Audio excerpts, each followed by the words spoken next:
Hello everyone, कैसे हैं आप? आई होप आप अच्छे से होंगे। मेरे बच्चे, chapter number 2 from NCERT, that is polynomial. अभी हम इस चैप्टर की प्रैक्टिस कर रहे हैं। इसके अभी 3 ही लेक्चर्स हुए हैं, जिसमें मैंने 3 इंपॉर्टेंट टॉपिक आपसे डिस्कस किए हैं और ये टॉपिक आपने 100% कर लेने बेटा। आई होप आपने ये कर भी लिए होंगे। Number 1, middle term splitting. Quadratic polynomial का हम फैक्टर्स कैसे बनाते हैं, मिडिल टर्म स्प्लिटिंग का जो कॉन्सेप्ट है दैट इज वेरी इंपॉर्टेंट। ये मैं आपको डिटेल में पढ़ा चुका हूं, प्लीज आप इसको एकदम प्रैक्टिस कर लेना। नंबर 2, क्यूबिक पॉलिनोमियल की फैक्टराइजेशन कैसे की जाती है और पॉलिनोमियल को पॉलिनोमियल से कैसे डिवाइड करते हैं, लॉन्ग डिवीजन मेथड, ये भी हमने डिस्कस कर लिया। नंबर 3, मैंने आपकी जो एक्सरसाइज 2.5 है, इसके इंपॉर्टेंट क्वेश्चन आपके साथ डिस्कस किए थे, जिसमें कुछ आइडेंटिटीज का यूज होता है, मोस्ट इंपॉर्टेंट आइडेंटिटीज। तो भाई एक लेक्चर इसका हो गया हमारा, तो 3 लेक्चर हमारे कंप्लीट हो गए हैं। 1-2 लेक्चर अभी इस पॉलिनोमियल का और बनेगा, उसके बाद पॉलिनोमियल एकदम पैक आपका 9th क्लास का। और मैंने आपसे प्रॉमिस किया है कि 9th का जो मैथ्स है, जितना भी सिलेबस है, उसमें जो 6 चैप्टर्स हैं वो मैं आपको डिटेल में यहां पढ़ाने वाला हूं। और बिफोर फाइनल एग्जाम में अभी आपके पास लगभग 1 मंथ का टाइम है ही है, मतलब मोर देन 1 मंथ 10 डेज, लगभग इतना टाइम आपके पास बचा हुआ है। तो 10-12 दिन में आपके बचा भी दूंगा, उससे पहले ही मैं 6 चैप्टर आपके कंप्लीट करवा दूंगा। पूरा सिलेबस नहीं करवा सकता, बट 6 चैप्टर में आपको 100% करवाऊंगा ही। 6 चैप्टर ही मैंने क्यों सिलेक्ट किए हैं ये मैंने आपको ऑलरेडी बताया हुआ, मैं फिर से बता देता हूं। यार ये 6 चैप्टर क्लास 10th से बहुत ज़्यादा रिलेट करते हैं। अगर ये 6 चैप्टर में आप एक्सपर्ट हैं, हर एक कॉन्सेप्ट आपको अच्छे से आता है इन 6 चैप्टर का, तो 10th क्लास में आपको कोई प्रॉब्लम नहीं आएगी। एकदम स्मूथ आप 10th क्लास का सिलेबस कर रहे होंगे मैथ्स का। वो 6 चैप्टर क्या है आपके एनसीईआरटी में? First 4 chapters, 9th class first 4 chapter of your NCERT ये परफेक्ट करने, 1 2 3 4, जितना डिटेल में कर सकते हो करो, मैं यहां पे करवाऊंगा ही आपको। नंबर 1 आपका नंबर सिस्टम, नंबर 2 आपका पॉलिनोमियल जो भी हमारा चल रहा है, नंबर 3 आपका कोऑर्डिनेट या लीनियर जो भी है, और 4th भी कोऑर्डिनेट। तो linear, coordinate, number system and polynomial, first 4 chapter आपके ये हो गए। इनको एकदम परफेक्ट करना है। कोई भी डाउट है, कुछ भी, कोई भी आइडेंटिटीज वट एवर, जो भी समझ नहीं आता मुझे कमेंट बताइए, मैं आपको अलग से इसका वीडियो बना दूंगा आपके डाउट्स का। तो अभी हम चैप्टर पूरा डिटेल में पढ़ने वाले हर एक। उसके बाद जो 2 चैप्टर और स्टैटिस्टिक्स आपने अच्छे से करना है, ठीक है, and surface area and volume, ये 6 चैप्टर में आपको यहां डिटेल में पढ़ाऊंगा। और आपने इसके प्रॉपर नोट्स बना लेने हैं, एकदम सारे क्रिस्टल क्लियर होने चाहिए कॉन्सेप्ट सारे। फिर देखो 10th क्लास में जैसे आप पहुंचोगे, आप मस्त तरीके से सिलेबस कर रहे होंगे, आप कहीं पर भी कोई रुकावट आपको नहीं आएगी, कहीं भी कोई भी आपको मतलब टेंशन नहीं होगी कि सर ये कॉन्सेप्ट मुझे नहीं आ रहा 10th क्लास का, पता नहीं इसमें क्या प्रॉब्लम है। ऐसी कोई भी प्रॉब्लम आपको नहीं आने वाली है क्लास 10th में।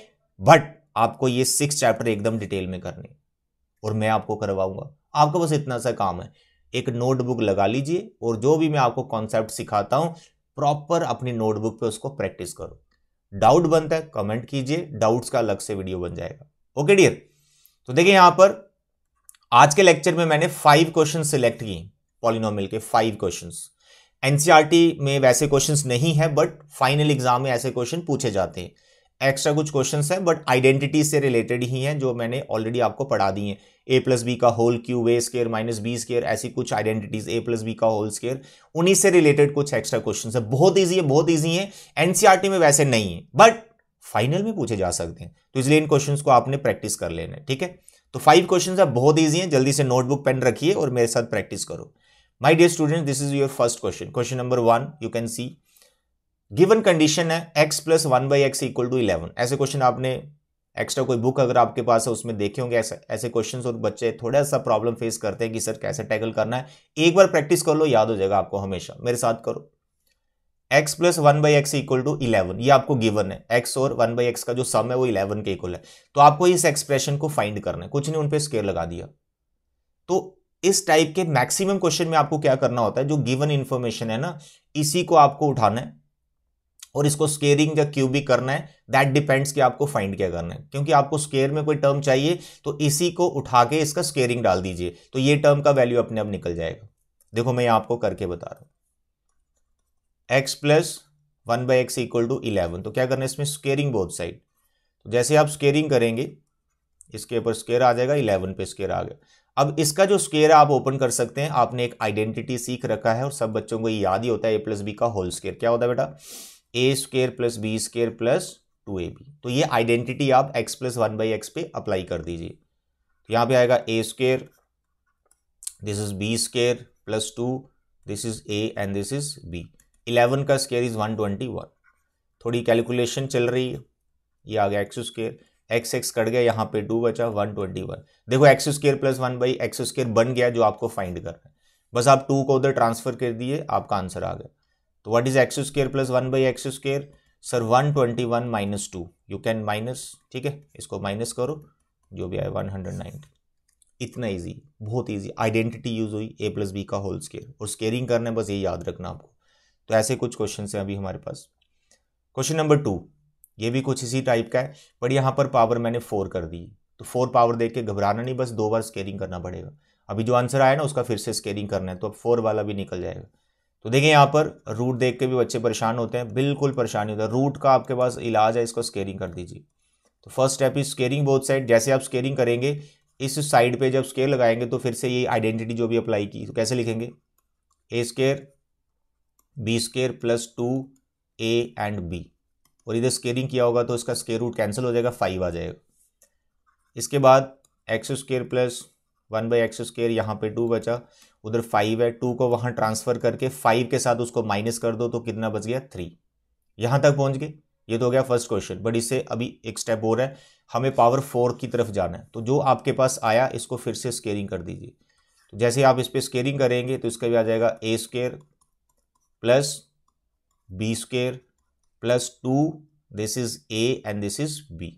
ठीक है, ये आपका a हो गया, ये आपका b हो गया। इसका होल स्केयर ओपन कर दिया, इधर 3 है, 3 का स्केयर इज 9। अब देखो पावर 4 बन गई। एक्स स्केयर का स्केयर x4, यहाँ भी एक्स स्केयर का पावर 4, 1 का स्केयर तो 1 ही होता है तो उसको 1 ही लिखना है। यहाँ एक्स स्केयर आपका कट गया, 2 बचा, 9 की तरफ ट्रांसफर कर दीजिए इसको।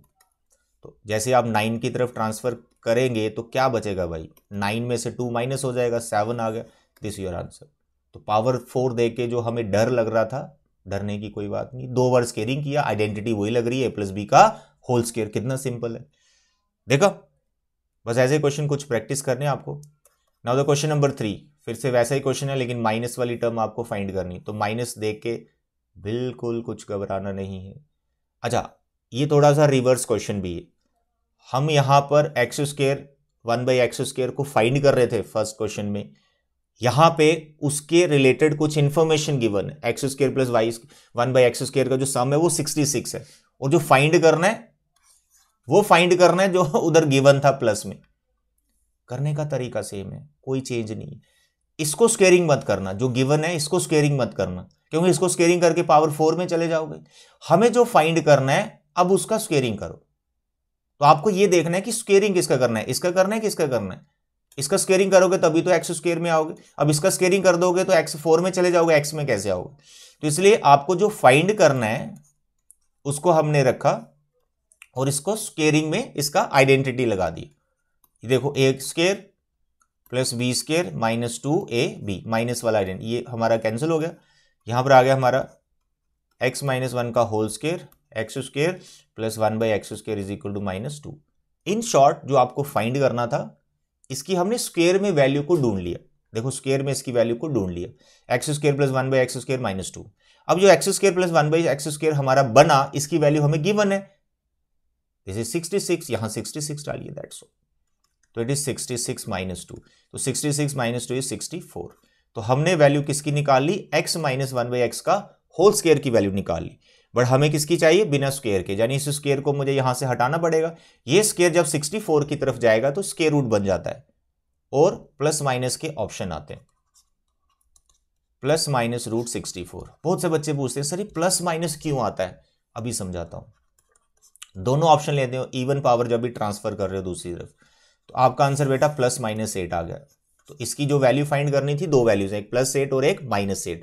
अब यहां पर आप सीखें कि प्लस माइनस क्यों आता है। मेरे बच्चे, मैंने यहां पे लिखा है x square is equal to 4, तो आपको इसको सॉल्व करना है, यानी एक्स की वैल्यू निकालनी है। तो मैं आपको ये पूछ रहा हूं, ऐसा नंबर बताओ जिसका स्क्वायर 4 हो, ऐसा नंबर बताओ जिसका स्क्वायर 4 हो। तो आप बोलोगे सर 2 का स्क्वायर, तो एक्स की वैल्यू आ गई ना 2, क्योंकि 2 इसको सेटिस्फाई कर रहा है। तो क्या सिर्फ 2 का स्क्वायर ही 4 होता है? क्या इस दुनिया में कोई और नंबर नहीं है जिसका स्क्वायर 4 होता हो?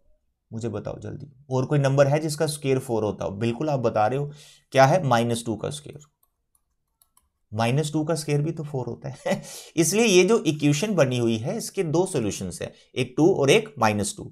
तो प्रैक्टिस में हम क्या करते हैं, हमारे पास जब भी सिचुएशन आएगी x² इज इक्वल टू 4, तो हम ऐसे लिखते हैं प्लस माइनस पहले डाल देंगे, ऊपर यहां पे स्क्वायर डाल देंगे, तो x की वैल्यू आ गई +-2।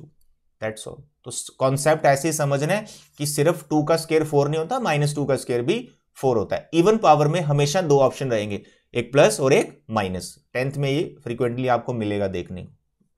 तो दैट्स ऑल, ये हो गया हमारा question number 3। Now the next question is question number 4। ये फैक्टराइजेशन वाला मैंने रखा है। नॉर्मली ऐसे क्वेश्चन एनसीईआरटी में नहीं है फैक्टर्स करने में, बट ये बहुत सिंपल है, बहुत सिंपल है। यहाँ आपकी जो आइडेंटिटी है बहुत प्यारी सी, जो आपको अभी याद है, a² - b², वो आइडेंटिटी से यहाँ पे बन जाएगा। लेकिन जिसको भी आप फैक्टराइज कर रहे हो, सबसे पहले आपका ये काम होता है, आपको ये देखना होता है इन टर्म में क्या कुछ कॉमन है। जो टर्म्स आपको दिख रही है क्या इनमें कुछ कॉमन आ सकता है, पहले वो कॉमन हो, थोड़ा ही रिड्यूस हो जाएगी। उसके बाद देखते हैं कोई आइडेंटिटी अप्लाई हो रही है या नहीं हो रही। मेरे बच्चे देखो, यहाँ a लिखा है, यहाँ भी a लिखा है, इसका मतलब a तो कॉमन नहीं है, साथ में इसकी पावर 4 है, इसकी पावर 12 है, तो पावर 4 वाला कॉमन आ जाएगा छोटा। ऐसे x को देखो, x की पावर 4, यहाँ x की पावर 12, तो x की पावर 4 कॉमन आ जाएगा। a की पावर 12 ले लिया, तो यहाँ बचा a की पावर 8, x4 बाहर जा चुका है, यहाँ a4 बाहर जा चुका है, x की पावर 12 में से x की पावर 4 बाहर जा चुका है, तो x की पावर 8 बच गया। ओके, दो फैक्टर बना लिए। अब यहां पे ये जो 8 पावर दिख रहा है, इसको हम a² - b² वाली आइडेंटिटी अप्लाई करके फैक्टराइज कर सकते हैं। हाउ? a का पावर 8 को यू कैन राइट a4², इसको लिख सकते हैं x4²। तो यहां आप अप्लाई करेंगे a² - b²। मैं आइडेंटिटी यहां साइड में लिख देता हूं, a² - b²। कैसे? a + b a - b। ये आइडेंटिटी खुद ही दो फैक्टर हमें दे देती। नाउ ये जो है, इसको a मानो माइंड में, इसको b मानो, तो ये है a का स्क्वायर b का स्क्वायर। कैसे लिखना है? a + b a - b। That's all. Plus वाला भी फर्दर फैक्टराइज नहीं हो पाएगा, लेकिन जो माइनस वाला ये फिर से फैक्टराइज हो जाएगा। तो जितने फैक्टर बने बनाते जाना है। तो देखिए यहां पे a⁴ x⁴, इनका तो काम हो गया।